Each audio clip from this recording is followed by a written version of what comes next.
नमस्कार, स्वागत है आप सभी का। आपके साथ मैं हूं स्वप्निल। शुरुआत करेंगे इस वक्त की बड़ी खबर से। खबर गुर्जर आरक्षण आंदोलन मामले से जुड़ी हुई हमारे पास पहुंच रही है। आईएएस नीरज के पवन रेलवे ट्रैक पर पहुंचे हैं। गुर्जरों के महापड़ाव स्थल पर कर्नल बैंसला से वो बातचीत कर रहे हैं सरकार द्वारा पारित विधेयक पर। इस दौरान चर्चा हो रही है। ये इस वक्त की बड़ी खबर हम आपको बता रहे हैं। आईएएस नीरज के पवन लगातार धरना स्थल पर हैं मलारना डूंगर में, और गुर्जर प्रतिनिधियों से वो लगातार संपर्क में है, बातचीत कर रहे हैं। कल भी मनाने की कोशिशें उन्होंने की थी और आज फिर बातचीत के लिए वहां पर पहुंचे हैं। देखा जाए तो इसे ऐसा समझा जा सकता है कि नीरज के पवन मध्यस्थता निभा रहे हैं। सरकार की ओर से जो भी संदेश है या सरकार की जो भी प्लानिंग है उसके बारे में, उसके क्लैरिफिकेशन, ये तमाम बातें वो गुर्जर आरक्षण आंदोलन से जुड़े समाज के लोगों को बता रहे हैं। अब कल एक नए सूरज के उगने की संभावना बनी थी, लेकिन फिलहाल धरना स्थल पर जो एक्सपर्ट्स हैं गुर्जर समाज के, वो बिल पर बातचीत कर रहे हैं, उसे समझने की कोशिश कर रहे हैं। अब जो भी डाउट्स है उसे क्लियर करने की कोशिश आईएएस नीरज के पवन भी करेंगे। संभावनाएं बन रही हैं कि आज गुर्जरों का जो आंदोलन है वो खत्म हो सकता है, और अगर ये संभावना अपने मंजिल तक पहुंचती है तो उसके लिए ये जो इस वक्त घटनाक्रम चल रहा है वो काफी महत्वपूर्ण कड़ी साबित होगा। आईएएस नीरज के पवन रेलवे ट्रैक पर पहुंचे हुए हैं और महापड़ाव स्थल पर कर्नल किरोड़ी सिंह बैंसला से वो बातचीत कर रहे हैं।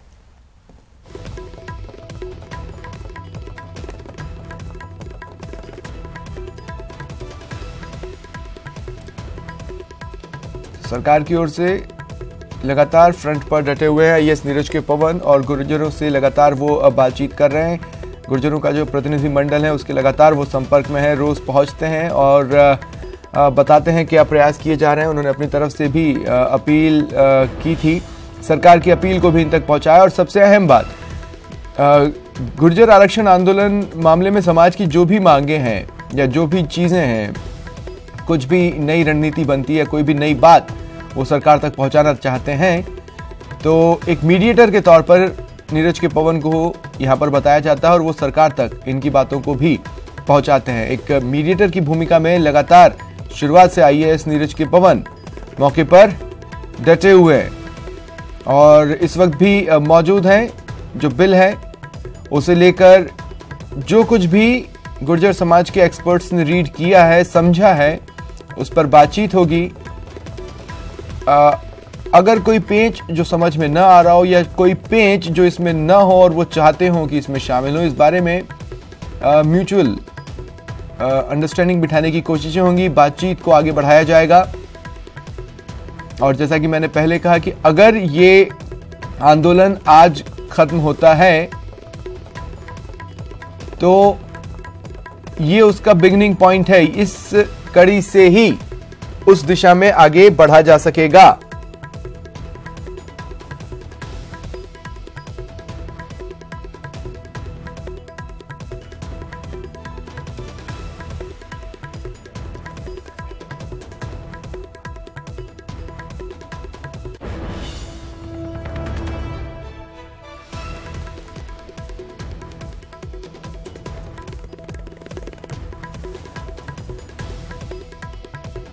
और हम हमारे सहयोगी से संपर्क करने की कोशिशें कर रहे हैं। जब तक वो कोशिशें अंजाम पहुंचती हैं तब तक आपको बता दें, आईएएस नीरज के पवन ट्रैक पर पहुंच चुके हैं और टॉक कर रहे हैं। और चलिए सीधा रुख करते हैं सहयोगी राकेश का। राकेश, मुझे बताया जा रहा है आपके साथ आईएएस नीरज के पवन मौजूद हैं, तो बातचीत का सिलसिला चालू करें।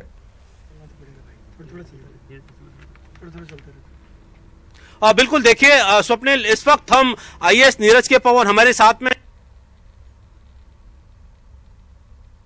राकेश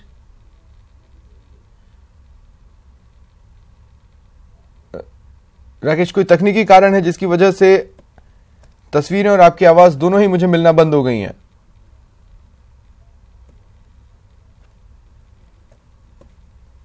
बहरहाल हमारे सहयोगी आईएएस नीरज के पवन के साथ मौजूद हैं।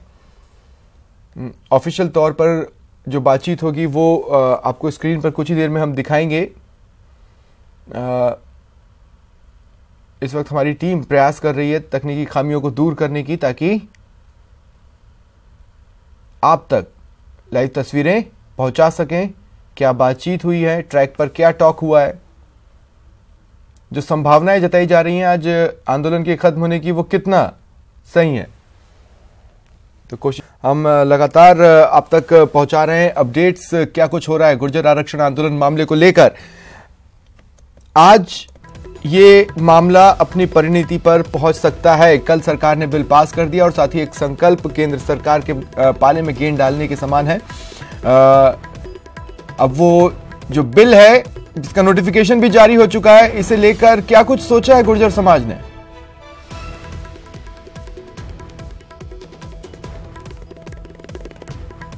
उसे लेकर लगातार मीडिएटर के तौर पे आईएएस नीरज के पवन गुर्जर समाज के साथ बातचीत कर रहे हैं। जब वो ट्रैक पर टॉक के लिए जा रहे थे, उस दौरान उनसे बातचीत की थी संवाददाता राकेश शर्मा ने। आइए सुनते हैं क्या कुछ कहा था। गुर्जर समाज के आरक्षण को लेकर अब तक कई तरह के सवाल उठते रहे हैं। खास तौर पर 3 बार विधेयक गिरा है और 1 बार गजट नोटिफिकेशन फेल हो गया, लेकिन इस बार राज्य सरकार ने पूरी कोशिश की है कि जो गुर्जर समाज को 5% आरक्षण है वो सही तरीके से मिले, किसी तरह की विधिक समस्या उसमें ना हो। हमारे साथ आईएएस नीरज के पवन हैं, हम उनसे जानते हैं कि इस बार किस तरह से सरकार ने इस जो विधेयक जो पारित किया है, एक संकल्प पत्र लिया है, ये विशेष तौर पर इसमें ऐसे क्या प्रावधान किए गए हैं कि ये जो बिल है ये आगे चलकर टिक सकेगा। देखिए कि मैंने आपको बताया था कि राज्य सरकार ने विधानसभा में एक संकल्प पत्र और लेकर के आए हैं, जिसे शासकीय संकल्प संविधान की धारा 31(6) के माध्यम से वो संकल्प लेकर के आए हैं। उस संकल्प में साफ साफ कहा है कि ये जो हमने 5% का आरक्षण गुर्जर बंधुओं को, जो मोस्ट बैकवर्ड क्लास है, एमबीसी है, जिनको दिया है, वो सुरक्षित रह सके, उसके लिए नवी अनुसूची में शामिल करवाने के लिए नंबर 1 और नंबर 2 संविधान संशोधन के लिए, दोनों चीजों की स्पष्ट अनुशंसा राज्य सरकार की ओर से विधानसभा में जब रखी गई, तो विधानसभा ने सर्वसम्मति से एक संकल्प पत्र के माध्यम से उसे शासकीय संकल्प पारित करके केंद्र को भेजा जा रहा है। हमें पूरा विश्वास है कि चूंकि ये बहुत बड़ी चीज हुई है, राज्य की जो विधायन की सर्वोच्च संस्था है, जो राज्य विधानसभा है, उस विधानसभा में सभी लोगों ने सर्वसम्मति से एक संकल्प पारित किया है कि ये बार बार ये इशू नहीं आना चाहिए। ये जो सभी इसमें एक साथ हैं और सबने मिल करके ये जो संकल्प पारित किया है, इसके माध्यम से मुझे पूरा विश्वास है कि इसके बाद ये किसी कोर्ट ऑफ लॉ में चैलेंज नहीं होगा, और अगर होता भी है तो इसकी सुरक्षा की जा सकेगी। जैसे कि अभी जो 10% का आरक्षण केंद्र सरकार ने ईबीसी वर्ग को दिया है, उसी तर्ज पर एमबीसी को भी 5% का आरक्षण ये दिया जा रहा है।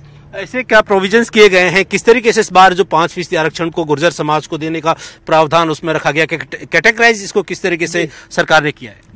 देखिए, सबसे बड़ी बात यह है कि कभी एसबीसी के नाम पर, कभी एमबीसी का, कई प्रारूप में ये पहले लाया गया, और जिन जिन वजहों से ये कोर्ट ऑफ लॉ में स्ट्राइक डाउन हुआ, उन वजहों का निराकरण इस बार करने की पुरजोर कोशिश की गई है। सबसे पहली चीज, आज तक ये इसलिए स्ट्राइक डाउन होता था कि 50% से ऊपर आप नहीं जा सकते।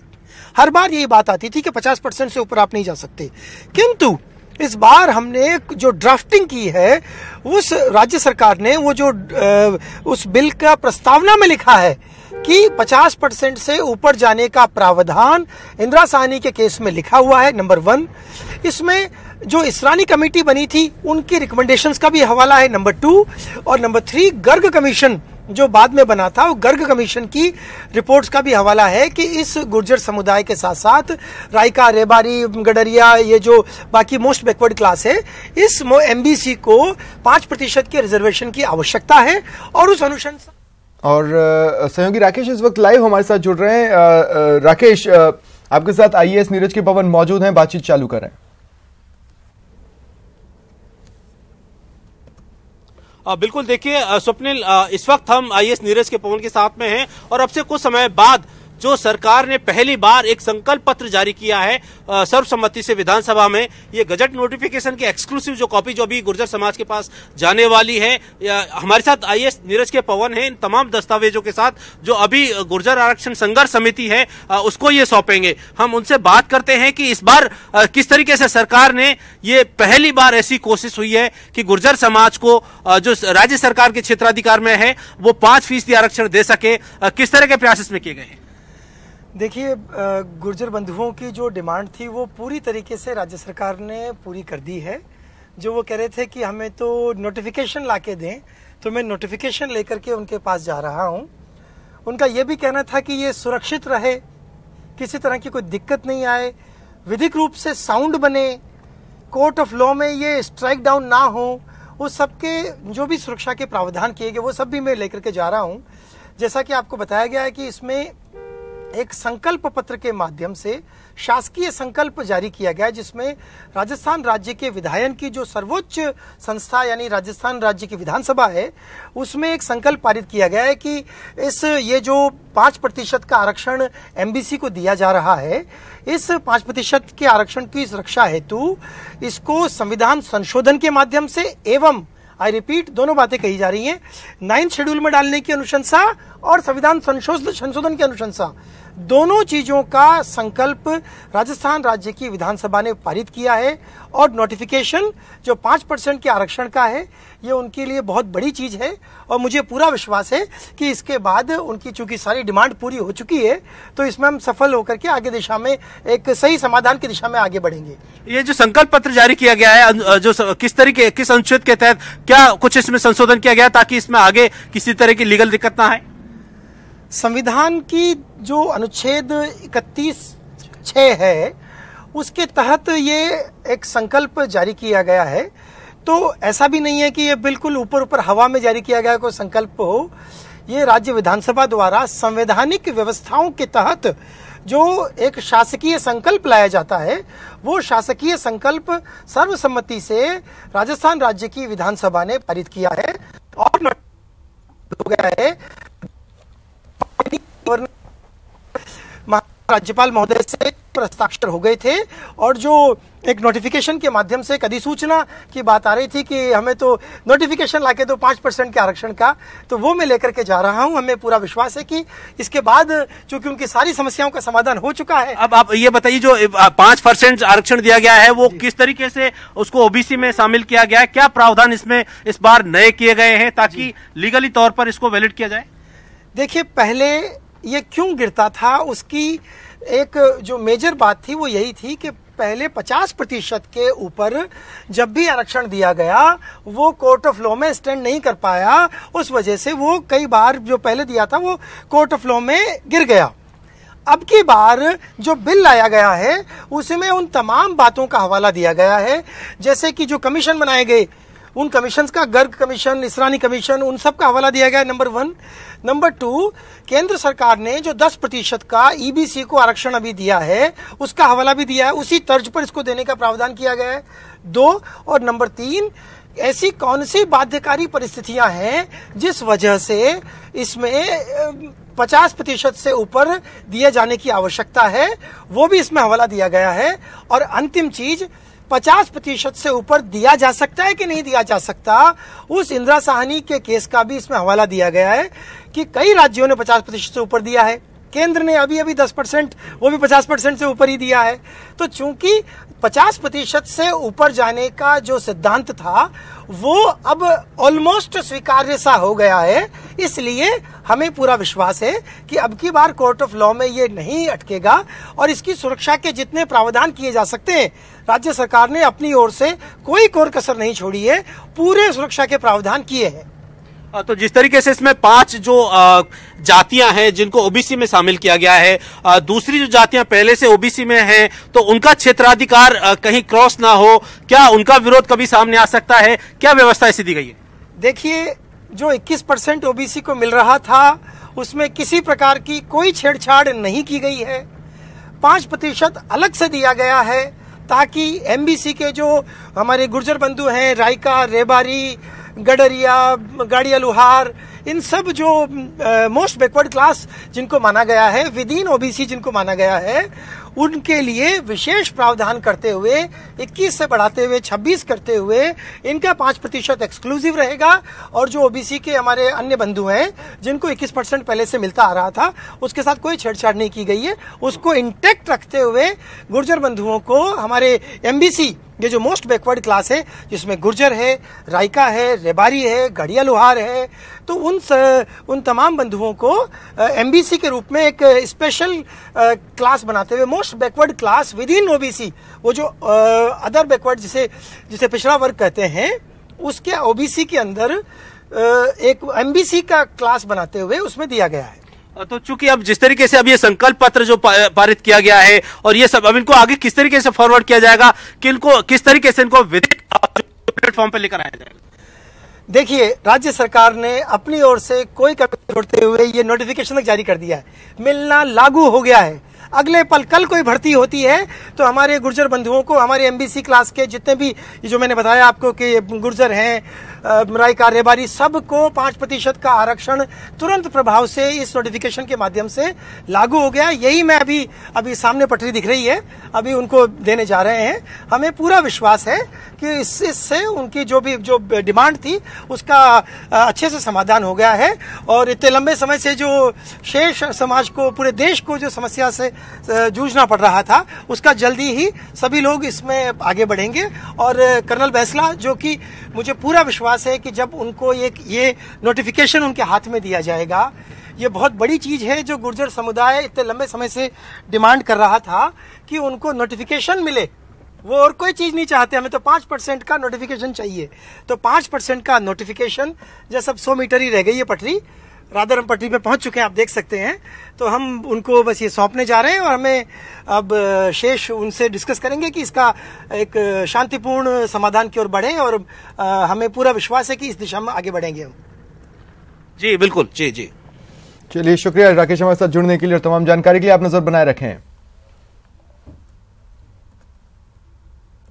फिलहाल इतना ही, नमस्कार।